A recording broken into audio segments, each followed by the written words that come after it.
Hello students, welcome to all of you on IT foundation classes. तो मैं आज फिर से आप सब क्लास 10th के स्टूडेंट के लिए मैं लेक्चर लेकर के आया हूँ, जो कि आपका बहुत ही आपका इम्पोर्टेंट टॉपिक है आज का, कि केमिकल इक्वेशंस का क्या आपका लिमिटेशंस होता है, क्या चीज़ आपका वहाँ पे कमी रह गया, उस चीज़ को हम लोग इम्प्रूव कर सकते हैं, उसको मोर इन्फॉर्मेटिव बना सकते हैं। तो कैसे हम लोग बनाएंगे, तो आज उसी के बारे में हम लोग अच्छे से स्टडी करेंगे। चलिए, तो आप लोग को मैं बताया था जब केमिकल इक्वेशंस को लिखने के बारे में, तो मैं बताया था ऐसा अभी जो मैं बताने जा रहा हूँ ऐसा कुछ भी मैं नहीं बता पाया था। ठीक है, तो मैं आज उन सब चीज़ों को लिखने जा रहा हूँ। ठीक है, देखिएगा आप लोग, फर्स्ट टॉपिक है आपका physical state of reactants and products. देखिए, अभी तक हम लोग जितने भी आपका केमिकल रिएक्शंस लिखे थे उसमें से मैं तो लिख दिया था, लेकिन आपको वहाँ पे कोई ऐसा रूल रेगुलेशन नहीं बताए थे कि आपका गैस होगा तो किस सिंबल का इस्तेमाल करेंगे, सॉलिड रहेगा तो किस सिंबल का, ठीक है, एक्वस रहेगा तो किस सिंबल का इस्तेमाल करेंगे, इन सब सारे चीज़ों को। ठीक है, तो चलिए हम लोग क्या कर सकते हैं कि केमिकल इक्वेशंस को वहाँ पर उसके फिजिकल स्टेट को ऐड करके देन वहाँ पर उसको क्या कर सकते हैं, मोर इन्फॉर्मेटिव बना सकते हैं। ठीक, तो यहाँ पर देखिए आप लोग, गैस के लिए देखिए, कोई आपका गैसेस रिएक्टेंट या फिर प्रोडक्ट रहेगा तो इसके लिए हम लोग सिंबल का इस्तेमाल करेंगे जी। ठीक है, स्मॉल जी का। यदि कोई आपका लिक्विड में होगा आपका लिक्विड में, वो भी आपका किस, तो लिक्विड में रहेगा तो उसको क्या कर सकते हैं हम लोग, स्मॉल एल का इस्तेमाल कर सकते हैं। कोई एक्वस में रहेगा, एक्वस समझ में आ रही ना, एक्वस मीन्स क्या आपका, एक्वस में सबका होता है वाटर में डिजॉल्व, तो वाटर में डिजॉल्व होगा तो उसके लिए हम लोग क्या करेंगे, इसमें ये इस्तेमाल करेंगे। यहाँ पे मैं लिख देता हूँ, डिजॉल्व्ड इन वाटर। ठीक, उसके बाद देखिएगा क्या करते हैं हम लोग, जब सॉलिड में रहेगा तो क्या करेंगे, स्मॉल एस का इस्तेमाल करेंगे, सब ब्रैकेट में इस्तेमाल करेंगे। ठीक है, ब्रैकेट में, स्मॉल ब्रैकेट में, इसको स्मॉल पैरेंथेसिस बोलते हैं। ठीक है, स्मॉल ब्रैकेट क्या करते हैं, पैरेंथेसिस बोल देते हैं। ठीक, चलिए, इतना हो गया आपका, एकदम बात क्लियर है। हम लोग इतने सारे सिंबल का इस्तेमाल करेंगे हम लोग स्टेट को इम्प्लाइज करने के लिए। अब देखिए, कुछ और भी सिंबल का हम लोग इस्तेमाल किया करते हैं, जैसे मान लीजिए आपका कहीं पे प्रेसिपिटेट बन रहा है, प्रेसिपिटेट, तो उसके लिए हम लोग पीपीटी का इस्तेमाल कर सकते हैं। ठीक है, ये भी आपका सॉलिड फॉर्म में ही रहता है, और उसके लिए डाउनवर्ड एरो का इस्तेमाल कर सकते हैं। डाउनवर्ड एरो मीन्स प्रेसिपिटेट बनेगा, सॉलिड बनेगा तो ऑब्वियसली नीचे में बैठेगा, तो उसके लिए क्या कर सकते हैं, डाउनवर्ड एरो का इस्तेमाल कर सकते हैं। गैस है तो गैस में आपका जी लगाने के साथ आपका अपवर्ड एरो का भी इस्तेमाल कर सकते हैं।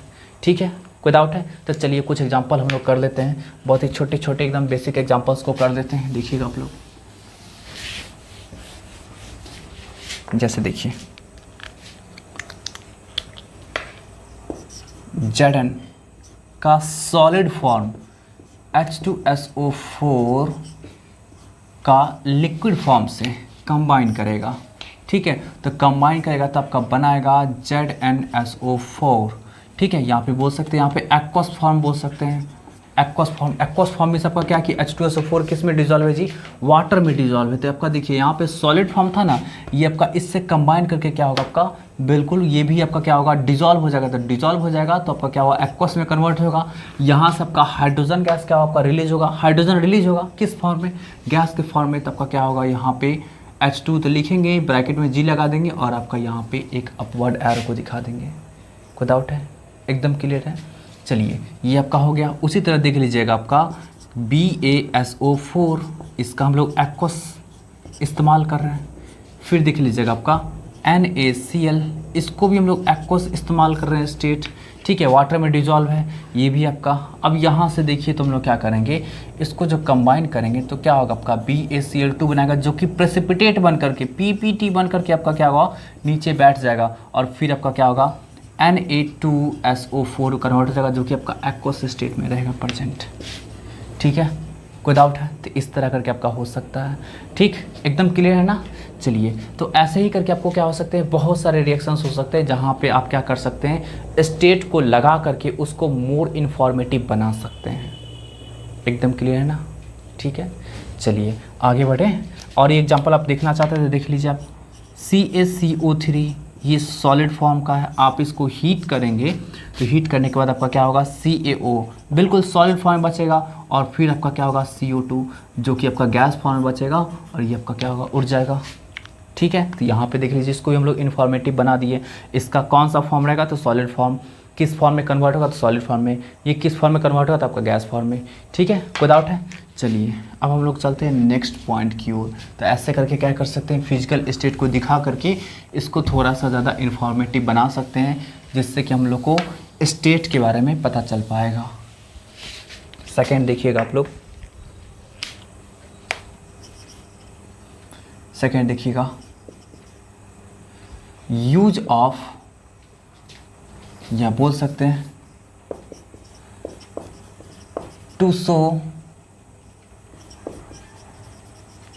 Strength of acids and base. कई बार ऐसा होता है ना कि कुछ कुछ एलिमेंट्स क्या होता है कि आपका स्ट्रॉन्ग एसिड से ही कंबाइन कर सकता है। ठीक है, वीक एसिड के साथ उसका रिएक्शन होगा तो कुछ और आपका रिएक्शन होगा, स्ट्रॉन्ग एसिड के साथ रिएक्शन होगा तो कुछ और रिएक्शन होगा। ठीक है, इस तरीके की बात होती है। तो यहाँ पे क्या कर सकते हैं हम लोग, या कुछ कुछ ऐसा एलिमेंट होता है, कुछ कुछ ऐसा कंपाउंड होता है जो आपका वीक एसिड के साथ कंबाइन नहीं कर पाएगा। तो ऐसे कंडीशंस में आपको वहाँ पे स्ट्रेंथ ऑफ एसिड या फिर स्ट्रेंथ ऑफ बेस को दिखाना ज़रूरी है। अब देखिए आपका क्या होगा कि जो हाईली कॉन्सेंट्रेटेड रहेगा, मतलब हाई कॉन्सेंट्रेशन जिसका रहेगा आपका हाई कॉन्सेंट्रेशन, तो उसके लिए हम लोग इस सिंबल का यूज करेंगे। ठीक है, और जो लो कॉन्सेंट्रेशन रहेगा, जो लो कॉन्सेंट्रेशन रहेगा उसके लिए हम लोग डाइल्यूट का इस्तेमाल करेंगे। ठीक है, यहाँ पे कॉन्सेंट्रेशन कहने का सेंस आपका हो जाता है मोल पर लीटर, मीन्स आपका 1 लीटर में कितना मोल आपका प्रेजेंट है एसिड, ये आपका। ठीक है, या फिर बेस बोल सकते हैं। डाइल्यूट करने का सेंस आपका कि बहुत ही कम, 1 लीटर में बहुत ही कम अमाउंट में आपका क्या होगा प्रेजेंट होगा। वैसे आपका क्या है, ये आपका कॉम्पैरेटिव टर्म है। ठीक है, कॉम्पैरेटिव मीन्स आपका इसका इस्तेमाल किया जाता है कंपैरिजन करने के लिए। ठीक है, चलिए अब देखिए हम लोग स्टार्ट करते हैं, दिखाते हैं आपको कुछ रिएक्शंस। देखिए जैसे जिंक का जो कि सॉलिड फॉर्म में है, इसका इस्तेमाल कर रहे हैं किसके साथ, H2SO4 के साथ। इसको डाइल्यूट फॉर्म में ले लेते हैं। ठीक है, डाइल्यूट फॉर्म में H2SO4 का डाइल्यूट फॉर्म ले लेते हैं, तो ये आपका क्या होगा ZnSO4 बन जाएगा एक्वस में, और प्लस हाइड्रोजन गैस आपका रिलीज हो जाएगा। यहाँ पे देखिए तो ये जो सिंबल का इस्तेमाल किए ये आपका क्या है जी, डाइल्यूट फॉर्म में इस्तेमाल किए, और डाइल्यूट है यहाँ पे, डाइल्यूट है यहाँ पे, तो पक्का यहाँ पे आपका ये चीज़ होगा ही कि एक्वस मीडियम होगा, एक्वस फेज होगा। डाइल्यूट कहने का सेंस है क्या, देखिए यहाँ पे सॉल्वेंट किस क्या क्या काम करेगा जी, आपका वाटर काम करेगा। इसको वाटर में डिजॉल्व कराएंगे, है ना, वाटर में डिजॉल्व कराएंगे समथिंग अमाउंट कुछ भी। ठीक है, चलिए उसी तरह आप देखिएगा हम लोग कॉपर का यूज़ कर रहे हैं। ठीक है, कॉपर का हम लोग क्या करेंगे, HNO3 के साथ रिएक्शन कराते हैं। इसका हम लोग को कॉन्सेंट्रेटेड लेना पड़ेगा, तभी जाकर के रिएक्शन हो पाएगा। डाइल्यूट एसिड के साथ आपका कॉपर रिएक्शन नहीं कर पाएगा। तो यहाँ पे देखिए कॉपर रिएक्शन करके CONO3 का होल ट्वाइस बना लिया, प्लस 2NO2 बनाएगा और प्लस 2H2O बनाएगा। यहाँ पे आप 2H2O नहीं ज़्यादा आपका होगा, बैलेंस कर देता हूँ मैं, 4 ले लेते हैं यहाँ पे। ठीक है, 4 ले लेते हैं, तो यहाँ पे आपका क्या हो जाएगा 2 लगाना पड़ेगा। अब चेक कर लेते हैं कि बैलेंस है कि नहीं है। 6 और 4 10 और 2 12। ठीक है, 12 बैलेंस है यहाँ पे। तो आपका यहाँ पे इस तरीके का प्रोडक्ट देगा। यहाँ पे आप यदि डाइल्यूट लेंगे तो इसका रिएक्शन आपका पॉसिबल नहीं हो पाएगा। ठीक है, तो यहाँ पे स्ट्रेंथ ऑफ एसिड दिखा करके आप क्या कर सकते हैं, इसको मोर इन्फॉर्मेटिव बना सकते हैं। ठीक है, चलिए नेक्स्ट हम बात करते हैं अब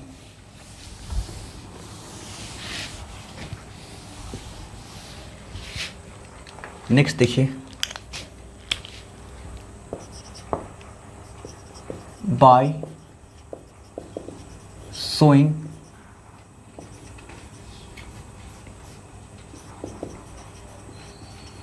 एनर्जी। एनर्जी देखिए, एनर्जी बता करके क्या कर सकते हैं, यहाँ पे रिएक्शन का टाइप हम लोग क्या कर सकते हैं, पता कर सकते हैं कि आपका एंडोथर्मिक है या फिर एक्सोथर्मिक है। तो किसी भी केमिकल इक्वेशंस में आप यदि एनर्जी को ऐड कर देते हैं तो वो केमिकल इक्वेशंस आपका थर्मोकेमिकल इक्वेशन बन जाता है। ठीक है, देखिए तो if any chemical equation possesses heat energy, then that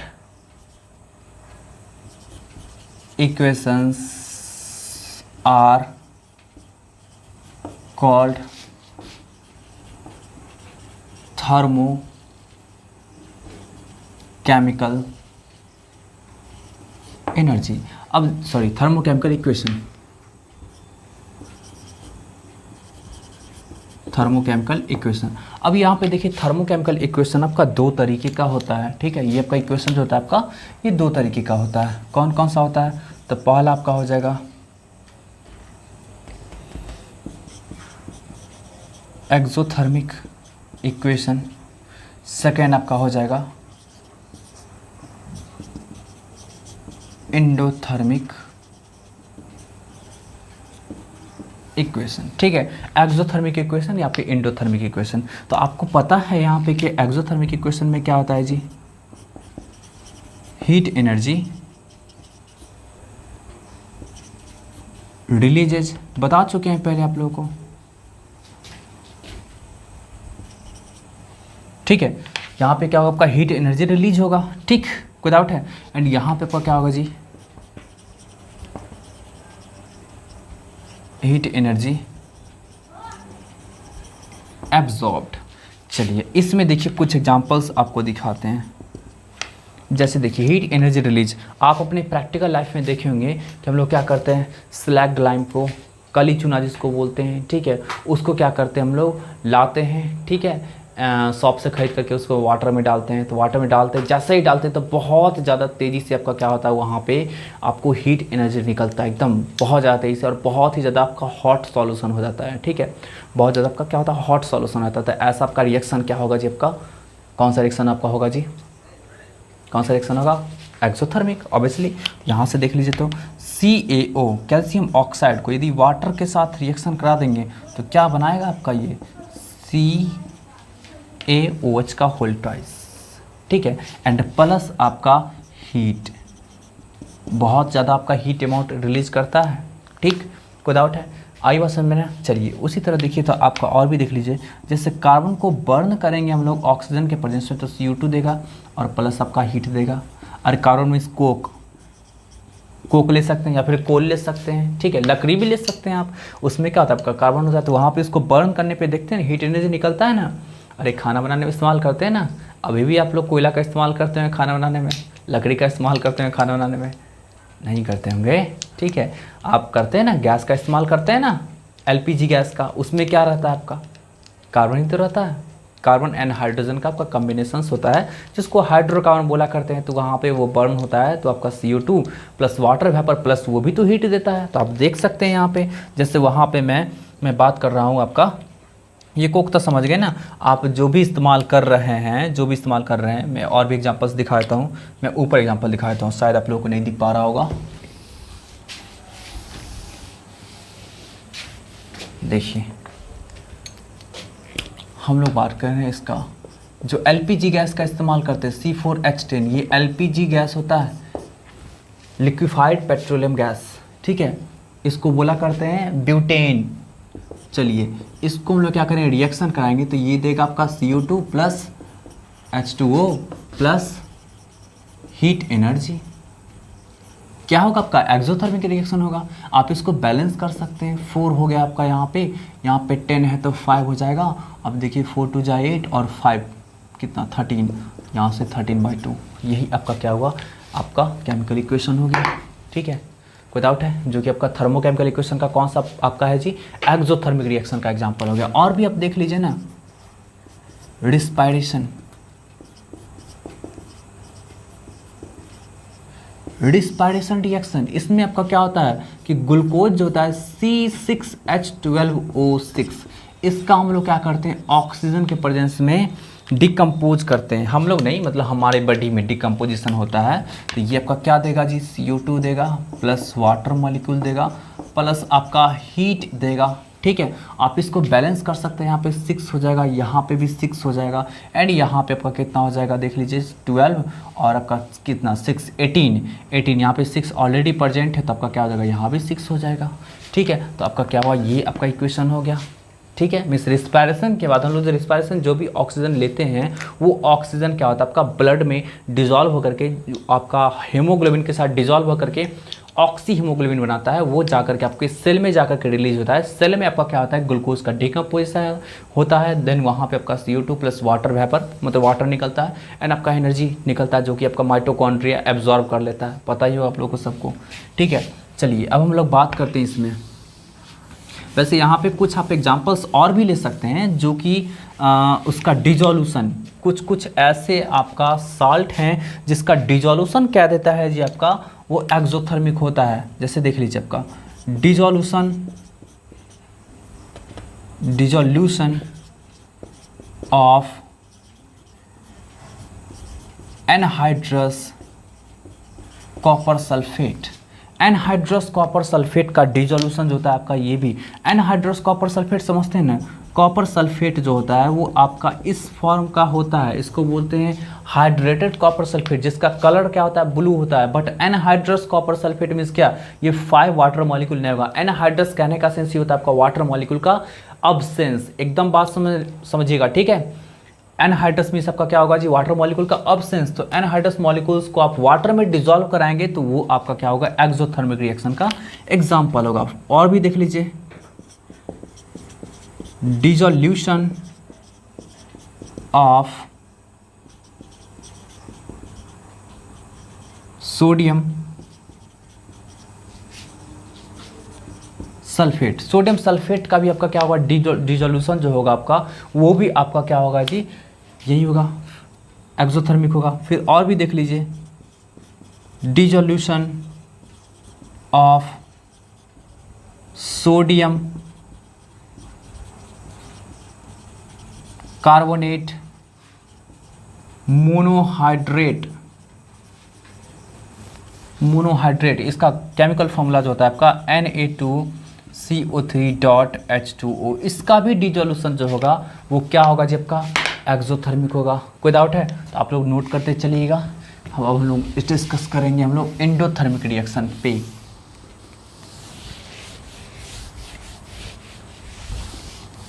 देखिए एंडोथर्मिक रिएक्शन की बात करते हैं हम लोग।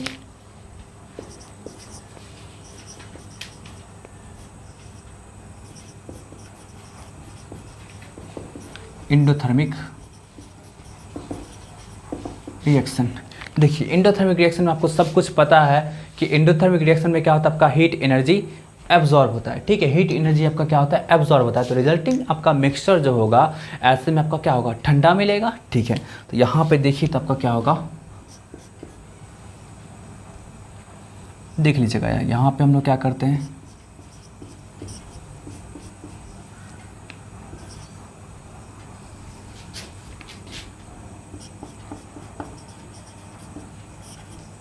NO2 बनाते हैं, ठीक है। यहाँ पे क्या करते हैं हम लोग जी NO2 बनाते हैं, इसको बैलेंस कर लेते हैं, देख लीजिए NO2 बनाते हैं। तो यहाँ पे देखिए हीट को हम लोग इस तरफ ऐड किए हैं, है ना, हीट को हम लोग क्या किए इस तरफ ऐड किए, तो ये कौन सा आपका रिएक्शन हो जाएगा, ये एंडोथर्मिक रिएक्शन हो जाएगा।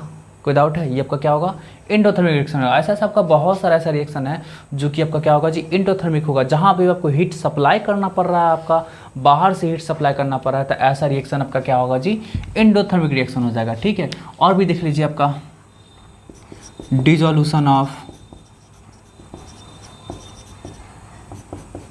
NaCl KCl KNO3 NaNO3 NH4Cl etc, ये सब आपका क्या होता है साल्ट का जो डिसोल्यूशन होता है वो क्या होता है एंडोथर्मिक रिएक्शन होता है। मीन्स यहाँ पे आपका क्या होगा जी फाइनल रिएक्शन जो मिलेगा वो आपका क्या मिलेगा जी बिल्कुल ठंडा रिएक्शन मिलेगा।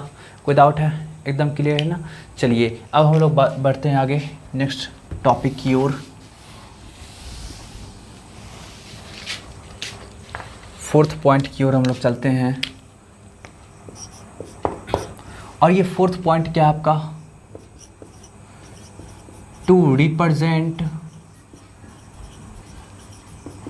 Conditions of reaction. देखिए कोई भी रिएक्शन आपका ऐसे ही नहीं हो जाता है। जैसे मान लीजिए हम लोग को क्या करना है कि वाटर का फॉर्मेशन करना है, ठीक है, वाटर का मीन्स हाइड्रोजन एंड ऑक्सीजन से आपका कम्बिनेशन करा करके वाटर का फॉर्मेशन करना है, तो उसको ऐसे ही हम लोग ऑर्डिनरी कंडीशंस पे छोड़ देंगे तो वो रिएक्शन पॉसिबल नहीं हो पाएगा, ठीक है। या फिर उस रिएक्शन को आपका होने में भी आपका 1 मंथ लग सकता है, ठीक है। हमको कार्बन को बर्न करना है तो ऑक्सीजन के साथ रिएक्शन कराएंगे, बट उसको हीट सप्लाई करना पड़ेगा तभी तो बर्न होगा ना, तो आपका ऐसे ही रिएक्शन नहीं हो जाएगा। क्या होता है, क्या ऐसा यदि होता कि बिना किसी कंडीशंस पे रिएक्शन हो जाता तो आज हम लोग के घर में कोई भी लकड़ी का आपका फर्नीचर नहीं दिखाई दे होता, ठीक है, आपका गेट नहीं होता, वो बर्न तो हो चुका होता पूरी तरह, ठीक है। आर्य वास्तव में तो आपका क्या होगा, किसी भी केमिकल रिएक्शंस को डन करने के लिए, डन होने के लिए आपका क्या होगा, उसका पार्टिकुलर कंडीशंस होता है। आप उसको यदि रिएक्शन में दिखा देते हैं तो वो आपका मोर इन्फॉर्मेटिव हो जाएगा, ठीक है। यहाँ पे देखिए तो क्या क्या कर सकते हैं हम लोग दिखाने के लिए। To show heat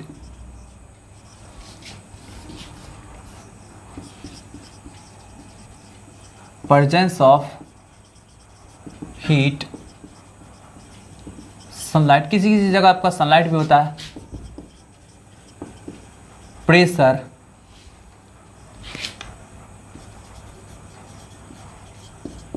catalyst, ETC, ऐसा कुछ हम लोग कर करके क्या कर सकते हैं हम लोग जी, हम लोग क्या कर सकते हैं, रिएक्शंस को मोर इन्फॉर्मेटिव बना सकते हैं, ठीक है। चलिए तो अब हम लोग चलते हैं, कुछ एग्जांपल्स के साथ चलते हैं। एग्जांपल में देखिएगा, formation of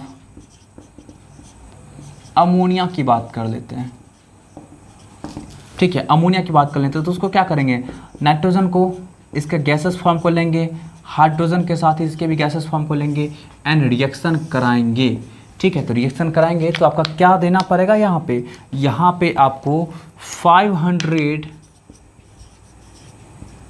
degree centigrade, 200 ATM pressure, समझ रहे हैं ना, 200 ATM प्रेशर, और यहाँ पे Fe को एज अ कैटलिस्ट और प्रोमोटर को एज अ मोलिब्डेनम, मतलब मोलिब्डेनम को एज अ प्रोमोटर लेना पड़ेगा, और ये आपका बनेगा 2NH3, ये भी आपका गैसेस फॉर्म। यहाँ पे देख लीजिए ये 500 डिग्री सेंटीग्रेड जो हो गया, ये आपका क्या हुआ, टेम्परेचर हो गया, प्रेशर आपका कितना हुआ 200 ATM, कैटलिस्ट आपका क्या हो गया जी Fe, और प्रोमोटर जो हो गया आपका वो MO, मोलिब्डेनम। प्रोमोटर क्या होता है जी, तो प्रोमोटर एक ऐसा सब्सटेंस होता है जो क्या करता है, कैटलिस्ट की एक्टिविटी को तेज करता है, ठीक है, कैटलिस्ट की एक्टिविटी को फास्ट करता है। मतलब कैटलिस्ट क्या काम करता है, रिएक्शन को फास्ट करता है ना, रिएक्शन को कैटलाइज करता है, फास्ट करता है, एंड आपका कैटलिस्ट के एक्टिविटी को मिस, कैटलिस्ट का जो फंक्शन होता है उसको फास्ट करने का कौन काम करता है जी, प्रोमोटर काम करता है, ठीक है। तब का क्या हो, मोलिब्डेनम को एज ए प्रोमोटर लेते हैं। तो यहाँ पे देखिए रिएक्शन कितना ज़्यादा आपका क्या हो गया, वो मीनिंगफुल हो गया, ठीक है। रिएक्शन आपका कितना ज़्यादा मीनिंगफुल हो गया, आपको पता है, यदि ये दिया रहेगा तभी आप जज कर सकते हैं कि आपका ये रिएक्शन हो पाएगा, अदरवाइज नहीं होगा, ठीक है। मैं नेक्स्ट एग्जाम्पल की ओर आगे बढ़ता हूँ, आप लोग नोट कर लीजिएगा इसको। देखिए